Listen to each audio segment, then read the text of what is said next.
Hello friends, எல்லாருக்கும் வணக்கம். இன்றைக்கி நம்ம பார்க்க போகிற வீடியோ ஒரு சுவையான ஆரோக்கியமான எளிமையான சூப்பு, முருங்கைக்காய் சூப்பு. நம்ம எல்லாருக்குமே வீட்டில் சூப் செய்யணும்னு ஆசையாக இருக்கும்.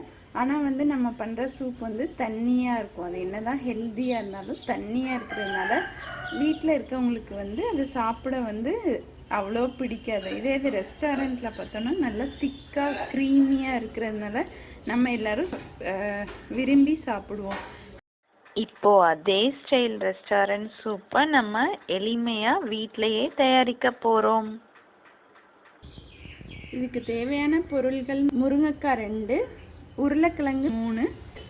அதை தாளிக்கிறதுக்கு கொஞ்சம் உப்பு, மிளகு, வெந்தயம், சீரகம், கருவேப்பிலை, 1 ஸ்பூன் நெய் இருந்தால் போதும். குக்கரில் 1/2 லிட்டர் தண்ணி வச்சு அது நல்லா கொதிக்க ஆரம்பித்தோடனே முருங்கைக்காய் கட் பண்ணி முடிஞ்சளவு தோலை சீவிட்டு உருளைக்கிழங்கும் கட் பண்ணி வச்சுருக்கோம். இது 2ஐயும் போட்டுருங்க. இப்போ உருளைக்கிழங்கு சின்ன சின்ன துண்டாக தோல் சீவிட்டு கட் பண்ணியிருக்கோம். அதையும் உள்ளே போட்டுடலாம். உப்பு மட்டும் எடுத்து வேகிறதுக்கு போட்டுடலாம்.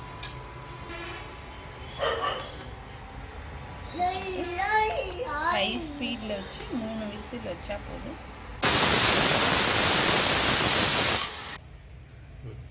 இப்போ முருங்கைக்காவும் உருளைக்கிழங்கும் நல்லா வெந்துருச்சு. 4 விசிலுக்கு அப்புறம் இந்த சூப்பு எல்லாத்தையுமே உள்ளே போட்டுருங்க. மிக்ஸி ஜாரில் இந்த உருளைக்கிழங்கு மட்டும் எடுத்து லைட்டாக அரைச்சிக்கோங்க. நல்லா மையாக அரைச்சிக்கணும். இப்போ நம்ம உருளைக்கிழங்கு நல்லா மையாக அரைச்சாச்சு. அடுத்து இந்த சூப்பு முருங்கைக்காயில் இருக்க சத்தெல்லாம் நம்மளுக்கு தேவைப்படும். அதனால் அதை ஒரு தட்டில் மாற்றி வச்சுக்கோங்க. இந்த முருங்கைக்காய் சூப்பில் கொஞ்சம் வேலை எடுக்கிறதுன்னு பார்த்தா இதுதான். 1 ஸ்பூன் எடுத்துக்கோங்க. வேக வச்ச முருங்கைக்காயை 2ஆக பிரித்து இந்த மாதிரி ஸ்பூனில் அதோட சத்தெல்லாம் வலித்து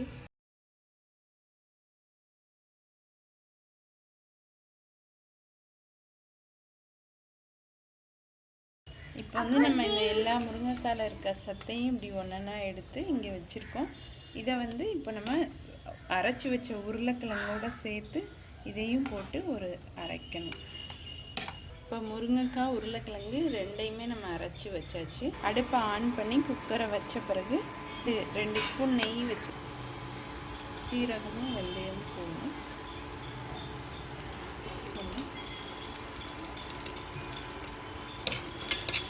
முருங்கைக்காய் வேக வச்ச தண்ணியை ஊற்றணும்.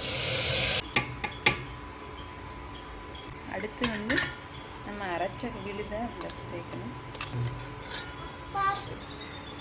இப்போ தேவையான அளவு இன்னும் கொஞ்சம் உப்பு சேர்த்துக்கோங்க. அப்புறம் மிளகு எல்லாம் கலந்து ஒரு ஹையில் வச்சு ஒரு கொதி வந்தாலே போதும். அவ்வளோதான், நம்ம சூப் ரெடி ஆயிடுச்சு. இப்போ பாருங்கள், நம்ம முருங்கைக்காய் உருளைக்கிழங்கு சூப் எவ்வளோ திக்கன் க்ரீமியாக ரெஸ்டாரண்ட் ஸ்டைலில் இருக்கும். இப்போ நான் ஊற்றும் போதே பாருங்கள், அது எவ்வளோ திக் கன்சிஸ்டன்சியில் இருக்கும். இன்னும் ரெஸ்டாரண்ட் ஸ்டைலில் இதை கிட்ஸ் எல்லாம் அட்ராக்ட் பண்ணுறதுக்காண்டி இந்த மாதிரி ரஸ்கை உடைச்சி சின்ன சின்ன துண்டாக போட்டு இப்படி மேலே போட்டு உடனே சுட சுட குடிக்கலாம். அருமையான முருங்கைக்காய் சூப் தயாராகிடுச்சு. தேங்க்யூ ஃப்ரெண்ட்ஸ் ஃபார் வாட்சிங்.